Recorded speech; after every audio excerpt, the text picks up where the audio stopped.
Hi friends, ఎలా ఉన్నారు అందరూ? ఈరోజు నేను చేయబోతున్నాను మన తిరుపతి ఫేమస్ గోబీ రైస్ అండి. మీలో ఎంతమందికి గోబీ రైస్ అంటే ఇష్టమో చెప్పండి? నాకైతే తిరుపతిలో గోబీ రైస్ అయితే చాలా ఇష్టం. ఆ క్రిస్పీనెస్, ఆ స్పైసీనెస్ అబ్బా! తింటుంటేనే నోరు ఊరిపోయేదండి. అంత బావుంటుంది తిరుపతిలో గోబీ రైస్. సో, మీలో ఎంతమందికి ఇష్టమో కామెంట్ అయితే చేయండి. అండ్ మీరందరూ అనుకోవచ్చు, ఏంటి మాస్టర్ షెఫ్ శ్యామ్ ఇంత సింపుల్‌గా ఇంత చిన్న రెసిపీస్ చేస్తున్నాడు. సరిగ్గా ప్రాపర్‌గా వీడియోస్ చేయడం లేదు. ప్రాపర్‌గా రెసిపీస్ పెట్టడం లేదని మీరందరూ డౌట్ పడుతున్నారు కదా! అవునండి. మీరు చెప్పింది నిజమే. అనుకుంటుంది గూడా. ఎందుకంటే నా దగ్గర సరైన ఎక్విప్‌మెంట్ ఇంకా మొబైల్స్ లేకపోవడం వల్ల నేను చాలా ఇబ్బంది పడుతున్నాను వీడియోస్ షూట్ చేయడానికి.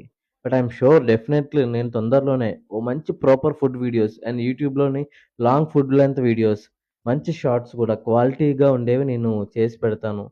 నేను కొంచెం ఏర్పాటు చేసుకుంటున్నాను అన్నీ నాకు సెట్ చేసుకోవడానికి. అండ్ ఈ గోబీ రైస్ అయితే చాలా బాగా వచ్చింది. నాకు మాత్రం సపోర్ట్ చేయడం మాత్రం మర్చిపోవద్దు.